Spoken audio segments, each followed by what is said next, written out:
ರಾಮನಗರದಲ್ಲಿ ರೈತರ ಫಲವತ್ತಾದ ಭೂಮಿಯನ್ನ ಸ್ವಾಧೀನಪಡಿಸಿಕೊಂಡು ನಿರ್ಮಿಸಲು ಉದ್ದೇಶಿಸಿರುವ ಬಿಡದಿ ಟೌನ್ಶಿಪ್ ಯೋಜನೆಯನ್ನ ಜೆಡಿಎಸ್ ತೀವ್ರವಾಗಿ ವಿರೋಧಿಸುತ್ತಿದೆ. ಈ ಸಂಬಂಧ ಜೆಡಿಎಸ್ ಜಿಲ್ಲಾಧ್ಯಕ್ಷ ಎಚ್ ನಿಂಗಪ್ಪ ಅವರು ಇದು ರೈತರಿಗೆ ಮಾಡುವ ಅನ್ಯಾಯ ಎಂದು ಆಕ್ರೋಶ ವ್ಯಕ್ತಪಡಿಸಿದ್ದಾರೆ. ತುಮಕೂರು ನಗರದ ಜೆಡಿಎಸ್ ಜಿಲ್ಲಾ ಕಚೇರಿಯಲ್ಲಿ ಸುದ್ದಿಗೋಷ್ಠಿ ನಡೆಸಿ ಮಾತನಾಡಿದ ಅವರು, ಇದು ಅಭಿವೃದ್ಧಿ ಯೋಜನೆಯಲ್ಲ, ಬದಲಿಗೆ ರಿಯಲ್ ಎಸ್ಟೇಟ್ ಉದ್ಯಮಿಗಳ ಹಿತಾಸಕ್ತಿಗಾಗಿ ಮಾಡಿರುವ ಯೋಜನೆಯಾಗಿದೆ. ಯೋಜನೆ ಜಾರಿಯಾದರೆ ಲಕ್ಷಾಂತರ ಮರ ನಾಶವಾಗುತ್ತದೆ. ಈ ಭಾಗದಲ್ಲಿ ರೇಷ್ಮೆ, ಹೈನುಗಾರಿಕೆ, ತೋಟಗಾರಿಕೆ ಮಾಡುತ್ತಾರೆ. 50ರಷ್ಟು ಜನ ರೇಷ್ಮೆ ಬೆಳೆಯಿಂದ ಜೀವನ ನಡೆಸುತ್ತಿದ್ದಾರೆ. 600ರಷ್ಟು ಜನ 1 ಎಕರೆ, ಅರ್ಧ ಎಕರೆ ಇರುವ ಬಡಜನ.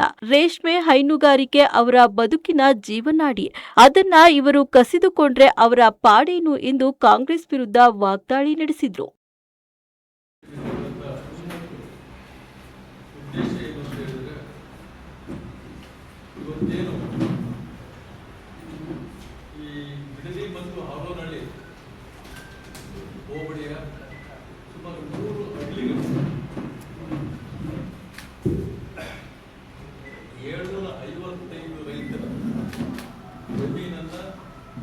ಭೂಸ್ವಾಧೀನಪಡಿಸಿಕೊಂಡು ಈ ಒಂದು ಬಿಡದಿ ಟೌನ್ಶಿಪ್ ಅನ್ನು ನಿರ್ಮಾಣ ಮಾಡೋದಕ್ಕೆ ಹೊರಟಿರ್ತಕ್ಕಂಥ ಸರ್ಕಾರದ ಕ್ರಮವನ್ನು ಖಂಡಿಸಿ ದಿನಾಂಕ 21/6/2026 ನಡೆಯತಕ್ಕಂಥ ಒಂದು ನಮ್ಮ ಪಕ್ಷದ ವರಿಷ್ಠರಾದಂಥ ಕುಮಾರಸ್ವಾಮಿ ಅವರು, ನಿಖಿಲ್ ಕುಮಾರಸ್ವಾಮಿ ಅವರ ನೇತೃತ್ವದಲ್ಲಿ ಪಕ್ಷದ ಎಲ್ಲ ನಾಯಕರ ನೇತೃತ್ವದಲ್ಲಿ ನಡೆಯತಕ್ಕಂಥ ಒಂದು ಪಾದಯಾತ್ರೆಗೆ ನಮ್ಮ ತುಮಕೂರು ಜಿಲ್ಲೆಯ ಜನತಾದಳದ ನಾಯಕರುಗಳು, ಪದಾಧಿಕಾರಿಗಳು ಮತ್ತು ಕಾರ್ಯಕರ್ತರು ಒಂದು ಬೆಂಬಲವನ್ನು ಘೋಷಿಸಬೇಕು.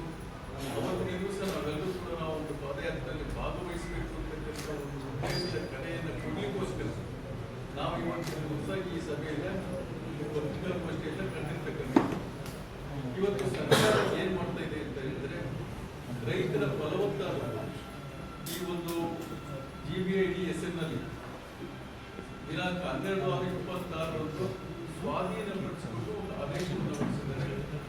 ಇದು ರೈತರ, ಅದರಲ್ಲೂ ಕೃಷಿಯಿಂದಲೇ ಬರತಕ್ಕಂಥ ರೈತರಿಗೆ ಇದು ಒಂದು ದೊಡ್ಡ ಆಘಾತವನ್ನು ತಂದುಕೊಂಡಿರ್ತಕ್ಕಂಥ ಒಂದು ಯೋಜನೆ. ಇವತ್ತು ಈ ಭೂಮಿ 55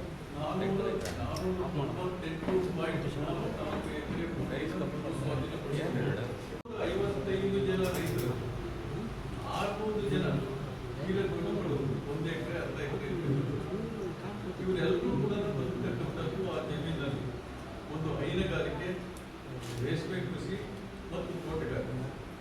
ಇದರಲ್ಲಿ 50% ಭಾಗದ ರೈತರು ರೇಷ್ಮೆ ಉದ್ಯಮದಿಂದ ಜೀವನ ಮಾಡತಕ್ಕಂಥ ಬಡ ರೈತರು. ಜೊತೆಗೆ ಇವತ್ತು ಅಲ್ಲಿ ಹೈನುಗಾರಿಕೆ ನಡೀತಾ ಇದೆ. ಒಂದು ತಿಂಗಳಿಗೆ ಕನಿಷ್ಠ ಅಂದರೆ 6 ಲಕ್ಷ ಹಾಲು ಉತ್ಪಾದನೆ ಆಗ್ತಾ ಇದೆ. ಇದು ಈ ಜಮೀನನ್ನ ಭೂಸ್ವಾಧೀನಕ್ಕೊಳಪಟ್ಟರೆ ಅವರೆಲ್ಲರ ಬೇಕು 600 ಲೀಟರ್ ಏನು ಹಾಲು ಉತ್ಪಾದನೆ ಮಾಡ್ತಾ ಇದ್ದಾರೆ. ಅವರ ಬದುಕು ಬೀದಿಗೆ ಬರ್ತದೆ. 6 ಮಾರ್ಕೆಟ್ ಕೂಡ ಇದರಿಂದ ಧಕ್ಕೆ ಆಗ್ತದೆ. ಜೊತೆಗೆ ಇದಿಷ್ಟಕ್ಕೆ ನಿಲ್ಲಿಸೋದಿಲ್ಲ. ಇದು ಈಗೇನು ಇವತ್ತು ಇಷ್ಟನ್ನು ಸ್ವಾಧೀನಪಡಿಸ್ಕೊಂಡಿದ್ದಾರೆ, ಮುಂದಿನ ದಿನಗಳಲ್ಲಿ 7,500 ಎಕರೆಯಿಂದ ಅದನ್ನು ಕೂಡ ಇದನ್ನು ಸತ್ಯನ ಕೈ ಬಿಡಬೇಕಾಗ್ತದೆ.